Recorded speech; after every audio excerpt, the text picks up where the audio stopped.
ઝઘડિયા તાલુકામાં લાંબા સમયથી બેરો કટોક ખનીજ ખનન પ્રવૃત્તિ ચાલી રહી હોવાનું જગ જાહેર છે. તાલુકામાંથી વહેતી નર્મદા નદીમાં વિશાળ પથમાં લાંબા સમયથી મોટા પાયે રેતી ઉલેચવાની ચાલી રહી છે. નદીમાં નાવડી મૂકીને મશીન અને પાઇપ દ્વારા રેતી કરવા ગેરકાયદેસર હોવા છતાં તાલુકાના નર્મદા કાંઠા વિસ્તારના ગામો આ ગેરકાયદેસર પ્રવૃત્તિ બેરો કટોક ચાલી રહી છે. તાલુકામાં ગેરકાયદેસર રેતી ખનન કરતા રેતી માફિયા બેફામ બની રહ્યા હોવાનું સામે આવ્યું છે. ત્યારે ઝઘડિયા તાલુકાના રામપુરા ગામના રહીશ પત્રકાર જયશીલભાઈ પટેલ પર એક રેતી માફિયાએ હુમલો કર્યો હોવાની ઘટના સામે બની છે. આ બાબતે હુમલોનો ભોગ બનનાર પત્રકાર હુમલો કરનાર ઈસમ વિરુદ્ધ ઝઘડિયા પોલીસમાં ફરિયાદ નોંધાવી હતી. મળતી વિગતો અનુસાર રાનીપુરા ગામ નજીક દેવાંગ ઉર્ફે લાલો ઈશ્વરભાઈ પાટણવાડિયા રહે ગામ ગોવાલીના ગેરકાયદેસર રીતે નર્મદા નદીમાં નાવડી મૂકીને પાઇપ અને મશીન દ્વારા રેતી કાઢવાની કામગીરી કરવાની વ્યવસ્થા કરી હોવાથી પત્રકાર જયશીલભાઈ પટેલે અને રાનીપુરાના અન્ય ગ્રામજનોએ નાવડી સહિતના સામાનની તસવીરો અને સદર ઈસમ દેવાંગને ફોન કરીને આ બાબતે પૂછતા તેને ઉશ્કેરાઈ જઈને જયશીલભાઈને ગાળો દઈને જાનથી મારી નાખવાની ધમકી આપી હતી.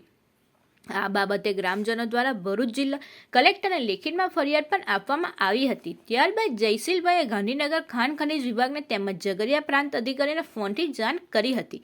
ત્યારબાદ ગતરોજ ખાણ ખનીજ વિભાગના અધિકારીઓ સ્થળ પર આવ્યા હતા અને સ્થળ ઉપર પત્રકાર જયશીલભાઈ, અન્ય ગ્રામજનો તેમજ મામલેદાર કચેરીના અધિકારીઓ પણ ત્યાં હાજર હતા.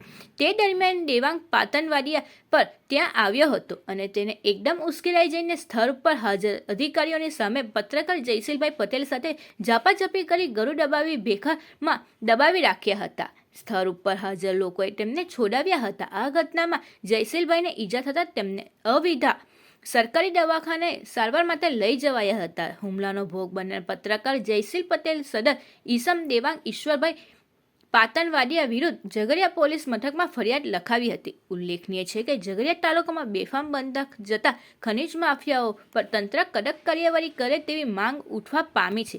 આ સંદર્ભે ઝઘડિયા તાલુકાના પત્રકારો દ્વારા જિલ્લા કલેક્ટર તેમજ જિલ્લા પોલીસ વડા આવેદન આપી પત્રકાર પર હુમલો કરનાર રેતી માફિયા સામે કાયદેસરની કાર્યવાહી કરવાની માંગ કરવામાં આવનાર છે. મારું નામ જયશીલ પટેલ છે. રાણીપુરા ગામનો વતની છું. છેલ્લા કેટલા દિવસથી રાણીપુરા ગામના કાછી જરાત વગાની અંદર ગેરકાયદેસર રીતે રેતી ખનન કરવાની કામગીરી ચાલુ કરવાની કવાયત હાથ ભૂમાફિયાઓ દ્વારા ધરવામાં આવી હતી. જે બાબતની જાણ અમે જિલ્લા કલેક્ટર ભૂસ્તર વિભાગ, ડીએસપી અને ઝઘડિયા પીઆઈને કરી હતી.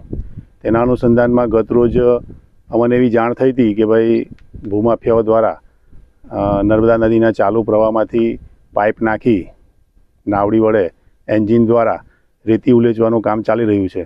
તો હું અને અમારા ગામના કેટલાક ખેડૂતો સ્થળ પર આવ્યા હતા. ત્યારે અમે જોયું કે ભૂમાફિયાઓ દ્વારા આખી પ્રોટેક્શન વોલ ટાઈપની એક ભેખડ હતી તે આખી તોડી નાખી અને તેમના જેસીબી મશીન વડે અને નાવડી વડે રેતી ઉલેચવાનું કામગીરી શરૂ કરવાની કવાયત હાથ ધરી હતી.